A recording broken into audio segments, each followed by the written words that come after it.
തീവ്ര പരിഷ്കരണ നടപടിക്രമങ്ങൾ പൂർത്തിയാക്കി ബീഹാർ നിയമസഭാ തെരഞ്ഞെടുപ്പിനുള്ള കരട് വോട്ടർ പട്ടിക പ്രസിദ്ധീകരിച്ചു. അനധികൃതമായി പട്ടികയിൽ ഉൾപ്പെട്ടിരുന്ന 65 ലക്ഷത്തോളം പേരുകൾ ഒഴിവാക്കിയാണ് പട്ടിക പ്രസിദ്ധീകരിച്ചത്. എസ് നന്ദഗോപൻ ചേരുന്നു. നന്ദൻ, തീവ്ര പരിഷ്കരണ നടപടിക്രമങ്ങൾ പൂർത്തിയാക്കി ബീഹാർ നിയമസഭാ തെരഞ്ഞെടുപ്പിനുള്ള കരട് വോട്ടർ പട്ടിക പ്രസിദ്ധീകരിക്കുമ്പോൾ ഏകദേശം 65 ലക്ഷത്തോളം അനധികൃത പേരുകൾ വെട്ടിമാറ്റി ഒഴിവാക്കി എന്നാണ് മനസ്സിലാക്കാൻ കഴിയുന്നത്, അല്ലേ?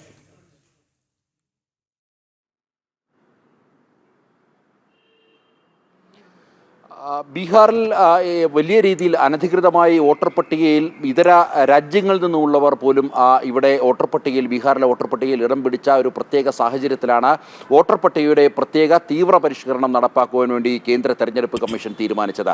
അതേസമയം തന്നെ ബീഹാറിൽ ഈ ഒരു നടപടിയുമായി ഇലക്ഷൻ കമ്മീഷൻ പോയപ്പോൾ കോൺഗ്രസ് അടങ്ങുന്ന പ്രതിപക്ഷ സഖ്യം ഇതിനെതിരെ വലിയ രീതിയിലുള്ള രാഷ്ട്രീയ ആരോപണങ്ങൾ ഉയർത്തുകയുണ്ടായി.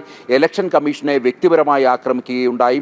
ഇതിനൊക്കെ ശേഷം കൃത്യമായി തെളിവുകളോടെ ഇലക്ഷൻ കമ്മീഷൻ ചൂണ്ടിക്കാണിക്കുകയുണ്ടായി. ഏതാണ്ട് 65 ലക്ഷത്തിലധികം അനധികൃത വോട്ടർമാർ ബീഹാറിലെ വോട്ടർ പട്ടികയിൽ ഇടം നേടിയിട്ടുണ്ടെന്ന്.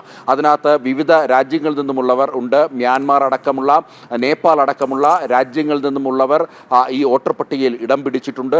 മാത്രമല്ല ഇരട്ട വോട്ടുകൾ, മരണപ്പെട്ടവർ ഒക്കെ തന്നെ വലിയ രീതിയിൽ ലക്ഷക്കണക്കിനായിരുന്നു ഇവരുടെ സംഖ്യകൾ. മരണപ്പെട്ടവരുടെ വോട്ടർ പട്ടികയിൽ നിന്നും നീക്കം ചെയ്യാത്തത് തന്നെ ഏതാണ്ട് ലക്ഷങ്ങളോളം അത്തരത്തിലുള്ള അനധികൃത വോട്ടുകൾ അല്ലെങ്കിൽ അത്തരം പേരുകൾ വോട്ടർ പട്ടികയിൽ ഇടം പിടിച്ചിരുന്നു.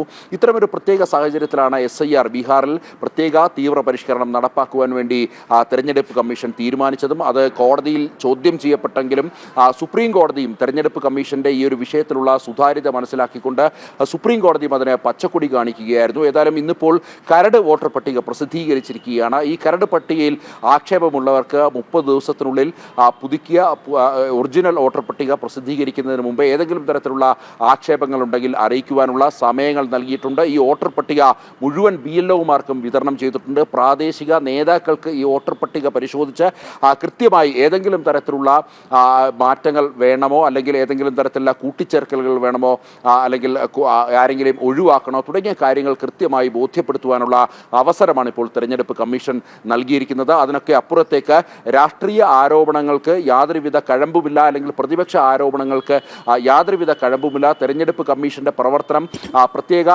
തീവ്ര പരിഷ്കരണം നടപ്പാക്കിയ നടപടിയിൽ സുതാര്യതയുണ്ട് എന്ന് വ്യക്തമാക്കുവാൻ കൂടി, അല്ലെങ്കിൽ അത് തെളിയിക്കുവാൻ കൂടിയുള്ള അവസരം കൂടിയാണ് ഈ കരട് വോട്ടർ പട്ടികയിലൂടെ തെരഞ്ഞെടുപ്പ് കമ്മീഷനും ലഭിച്ചിരിക്കുന്നത്.